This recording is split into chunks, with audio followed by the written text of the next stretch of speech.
Assalamualaikum warahmatullahi wabarakatuh. Saya Fifilia Asmiati dari jurusan Matematika. Di sini saya akan sedikit menjelaskan tentang pemodelan matematika dinamika perkembangan epidemik virus corona COVID-19 di Cina.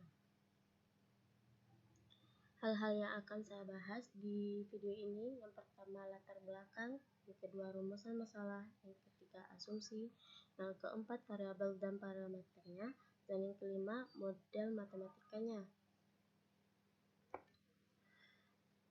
Yang pertama latar belakang. Alangkah lebih baiknya kita mengetahui apa itu coronavirus. Coronavirus merupakan keluarga besar virus yang mengakibatkan terjadinya infeksi saluran pernafasan atas, ringan hingga sedang seperti flu. Coronavirus pertama kali ditemukan pada tanggal 31 Desember 2019 di Wuhan, Provinsi Hubei, Cina. Pada tanggal 11 Februari 2020, Organisasi Kesehatan Dunia, yaitu WHO, mengumumkan bahwa COVID-19 menjadi nama resmi untuk coronavirus ini.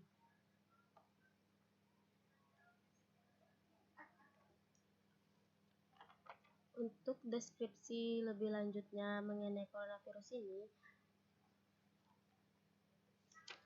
akan dibahas, yaitu pertama, kebanyakan pasien pertama bekerja di pasar makanan lokal yang menjual makanan laut, ular, kelelawar, hewan ternak di Wuhan, atau pengunjungnya.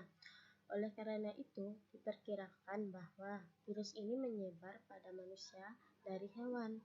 Yang kedua, virus ini juga ditularkan dari orang ke orang, kemungkinan besar melalui kontak dengan keluarnya dari saluran pernafasan seperti air liur. Dan yang ketiga, masa inkubasi coronavirus ini berkisar dari 1 sampai 14 hari. Penyebaran coronavirus ini merupakan ancaman serius bagi kesehatan ekonomi internasional. Karena adanya pandemi COVID-19 ini, banyak acara seperti olahraga, festival, pameran, dan turnamen yang telah dibatalkan untuk ditunda. Dan juga pandemi COVID-19 ini juga memberikan dampak terhadap pendidikan di seluruh dunia, sehingga banyak sekolah dan universitas-universitas yang mengalami penutupan.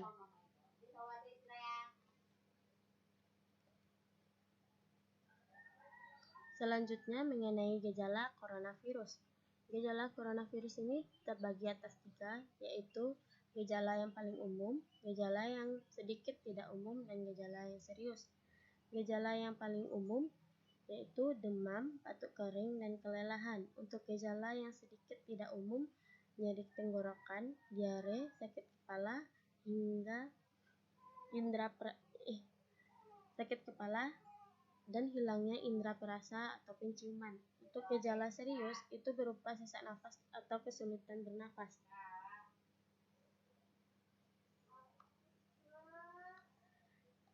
Agar dapat terhindar dari coronavirus ini, dapat kita cegah dengan yang pertama, sering mencuci tangan dengan sabun dan air mengalir, yang kedua memakai masker, dan yang ketiga hindari tempat ramai, dan keempat menjaga jarak. Untuk angka kematian yang terinfeksi di Cina,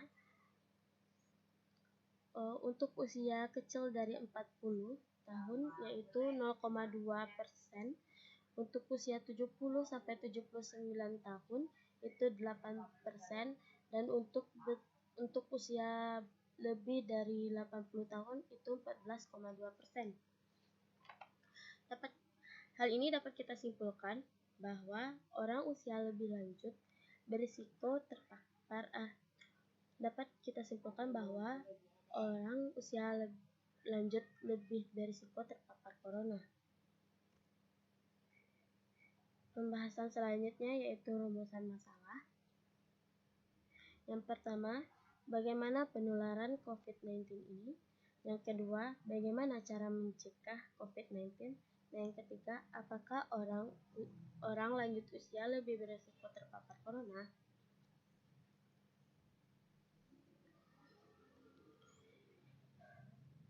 Setelah kita tahu rumusan masalahnya, kita masuk ke asumsi-asumsinya.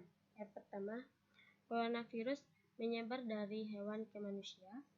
Yang kedua, penyebaran penyakit menular tidak hanya bergantung pada interaksi penduduk, tapi pada kekebalan individu. Yang ketiga, coronavirus merupakan ancaman besar bagi para lansia.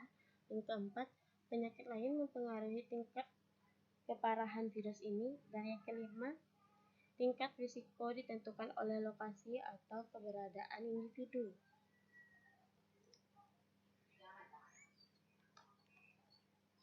Selanjutnya, untuk variabel dan parameter.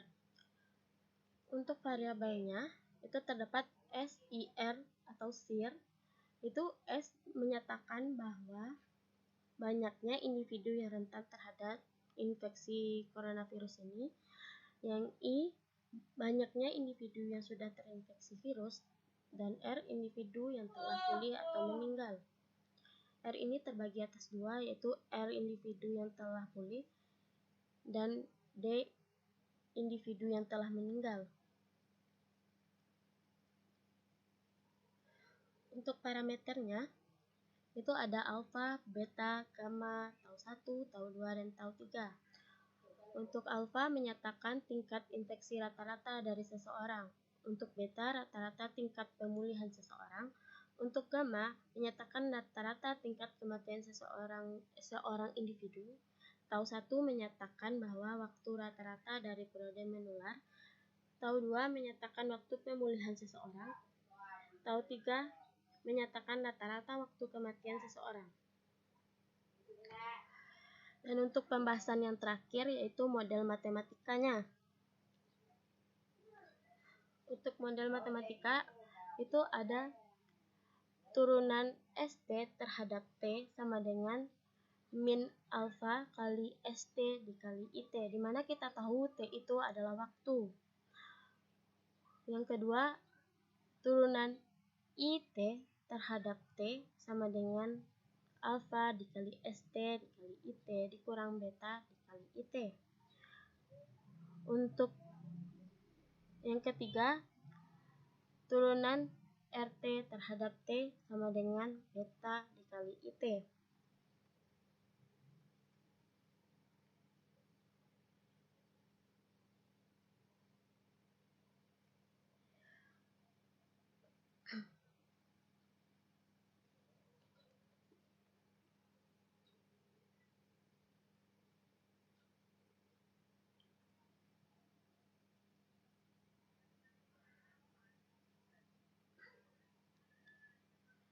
Kedua kasus pemulihan total dan kasus kematian diketahui, itulah sebabnya perlu kita kelompokkan lagi RT itu. RT itu dibagi menjadi dua, jadi RT pulih dan DT yang telah meninggal.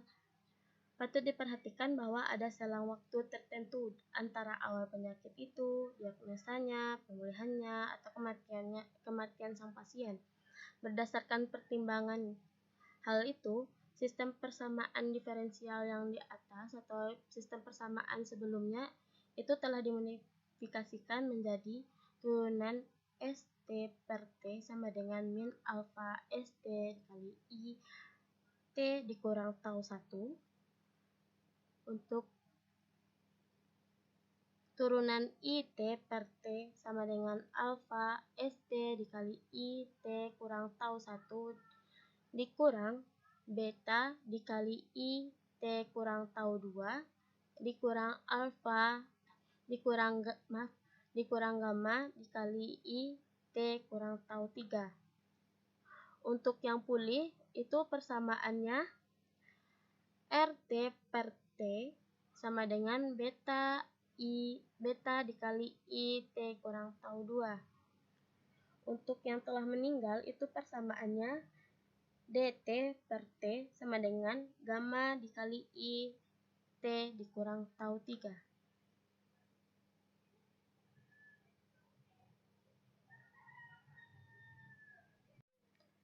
Baik teman-teman, itu presentasi dari saya. Semoga bermanfaat. Terima kasih. Wassalamualaikum warahmatullahi wabarakatuh.